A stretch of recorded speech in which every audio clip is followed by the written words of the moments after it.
Okay, hi folks, this is Rock over at the Small Business Buyer, and I just posted on my blog as a sticky note a a big mind map that outlines the benefits really of what I do, which is leverage buyouts.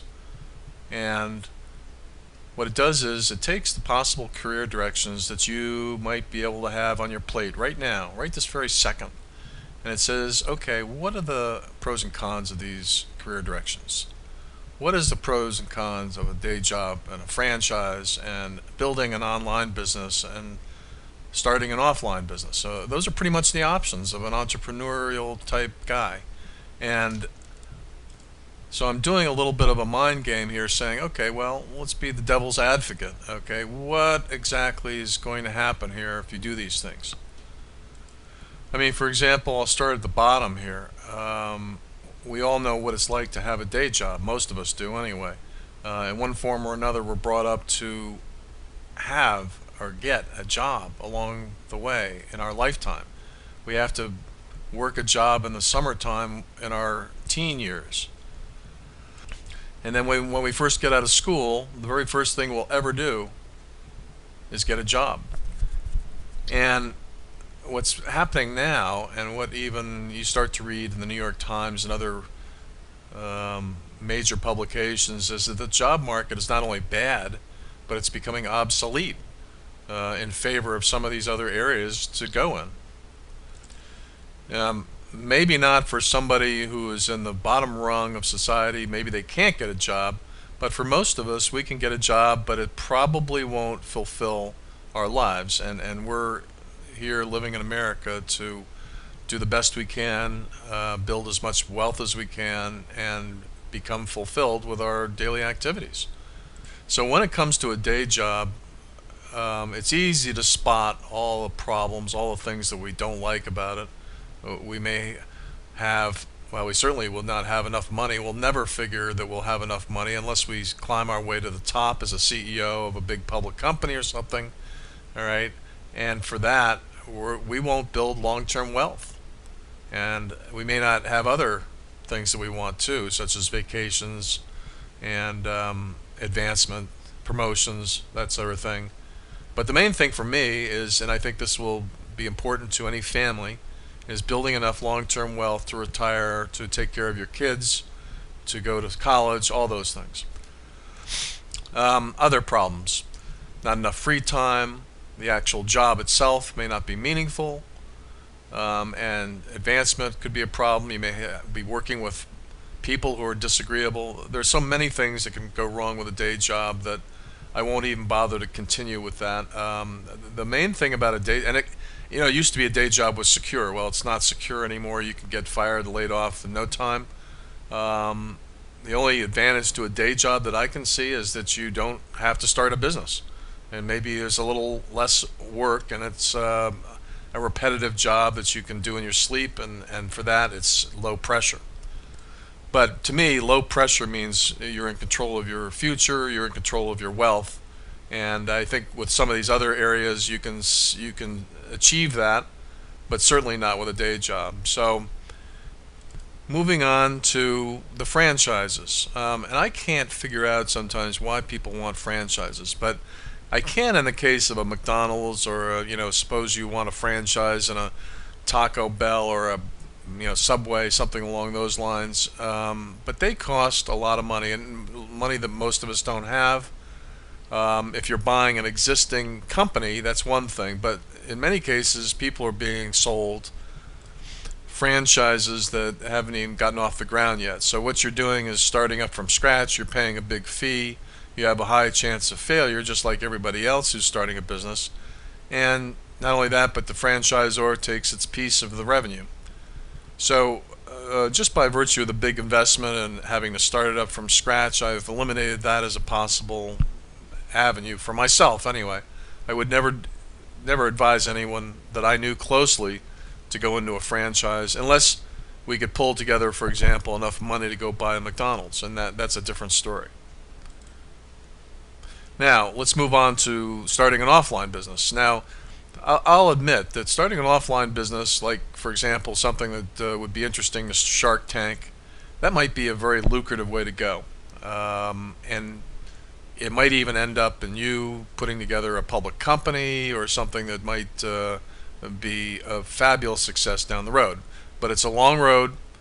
The startup costs can be incredibly high, and this is why people go out and raise seed money, then they raise another stage of money, then they raise more capital, then they go to a venture capital. And if the idea is really hot and everybody wants to take it to the public markets, then ultimately it might be a public company, and that could be very lucrative for somebody starting an offline business.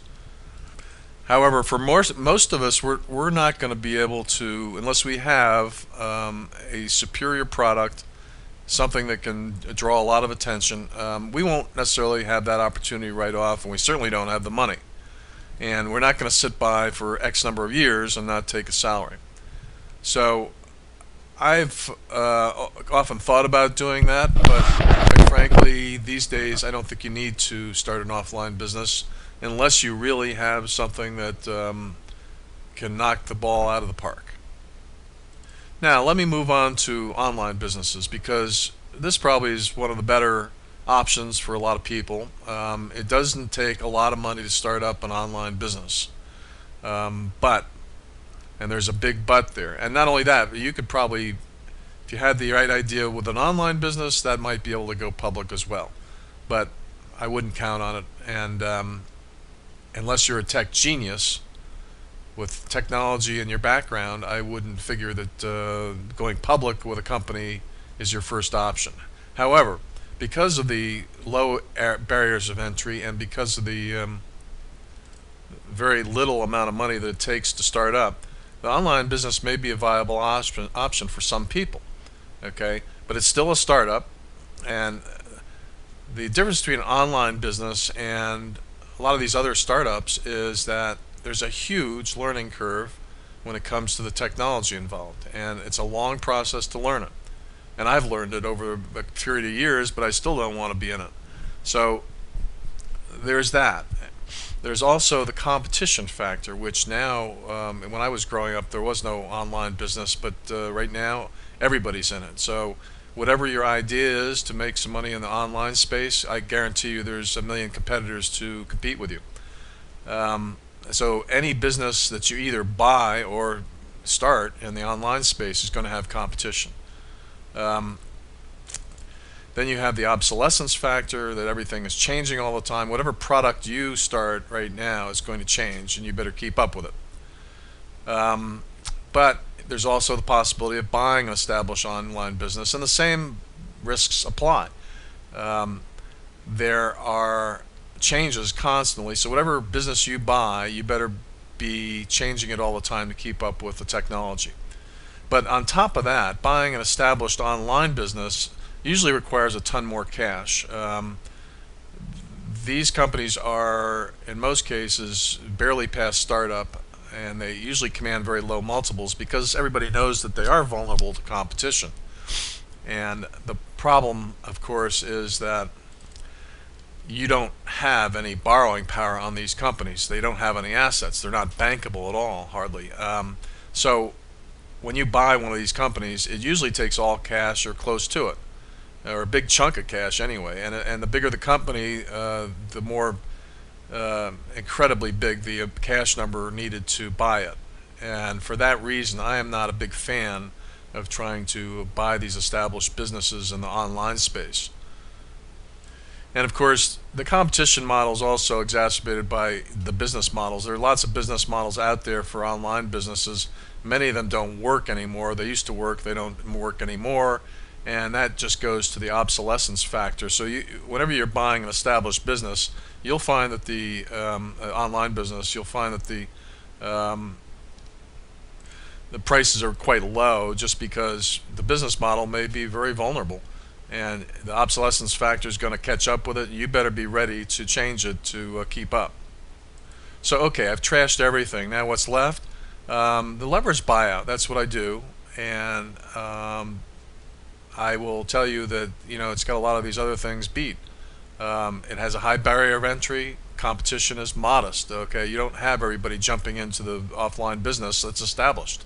And I'm talking about a buyout of an established company that may have 6 or 7 figures of sales already in place, a manager already in place, success has already been demonstrated, and it has an established track record and borrowing power, which will get you an instant salary, as well as perks, as well as bonuses, as well as a sale price down the road, which could be huge, and it will build your wealth much faster than any other avenue out there. So you're your own boss. You'll be in control of your free time. You'll be the instant CEO of a company. You'll be in control of your future. And the other thing I'm going to tell you, though, is there is some risk associated with it. There probably isn't as much risk in a couple of these other areas, such as a day job and an online business. But the difference between a leveraged buyout and these other career options is risk. Okay, when you buy a company, you will take on some risk, and I'll tell you that right up front, because the risk may hurt you down the road if things don't work out. If it's a company that goes down, for example, or it gets hurt by the economy, or something happens to it, you may be holding the bag on loans, and that's something that you have to be aware of going into a deal like this. The other risk is that the leveraged buyout won't be something you can do overnight. You will take several months, maybe even up to a year, to get a deal done. It will be a good deal. It'll be a very successful deal with a track record, but you won't be able to do it overnight. On the other hand, you won't be able to build an online business overnight or start an offline business overnight either. Okay, and certainly if you're running around looking for a day job and you don't have one, you won't be doing that overnight either. So you can spend a lot of your time spinning your wheels, but when it comes to doing a buyout, okay, and putting together a transaction over a course of months, not only will you get closer to your goal, your financial goals, but you'll learn a lot in the process. You'll learn how to be a CEO and deal with them. You'll learn what makes a company tick. You'll learn about the financials. You'll learn a lot of things that you wouldn't learn in other career endeavors. So I can't tell you how lucrative doing just even one leveraged buyout is, even though you can do as many as you want. And of course, you can go into any of these other areas just by buying one of these companies and sitting back and saying, okay, I'll let somebody else run it and let me go into some other areas. In fact, some people even own businesses when they have a day job. Maybe they don't want to quit their day job, all right, and they still go out and buy a leveraged buyout deal.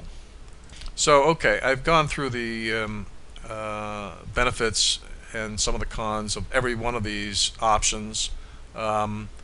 I will tell you that before I go, I just wanted to point out that leveraged buyout doesn't have to be a complicated thing.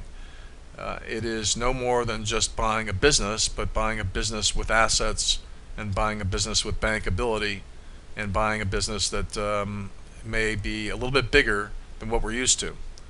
So head on over to lbo-deals.com and have a look to see if we can help you do a deal.